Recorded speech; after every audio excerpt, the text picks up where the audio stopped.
Hi friends, நம்ம மண் வாசனை மாறாமல் ஒரு ஸ்பெஷல் செய்ய போகிறோம், உளுத்தங்கஞ்சி.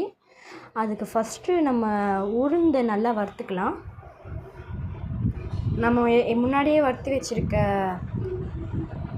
அரிசியும் பாதாம் பிசினியும் முன்னாடியே வறுத்து வச்சுக்கணும். நல்லா அரிசி பொன்னிறமாக வறுத்துக்கணும். இப்போ உளுந்தங்கஞ்சிக்கு உளுந்து நல்லா பொன்னிறமாக ஆயிடுச்சு.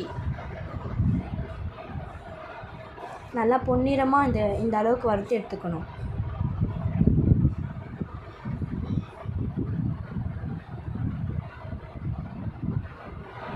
பாருங்கள், நம்ம மண் அடுப்பில் அதேமாரி மண் வாணலில் தான் செய்கிறோம். இப்போ உளுந்து எடுத்து போட்டுக்கலாம், வேறு பவுலுக்கு மாற்றிக்கலாம். மறுபடியும் அதே பாத்திரத்தில் ஒரு கை அளவு பாதாம் அது போட்டு இப்போ வறுக்கணும். இப்போ பாதாம் ஒரு 2 minutes 3 minutes இருந்தாலே போதும்.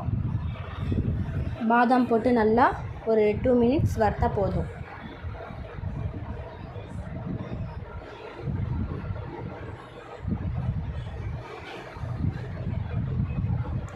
நல்லா வறுத்துட்டு இப்போ நம்ம அதே பாத்திரத்தில் போட்டுடலாம் பாதாம்.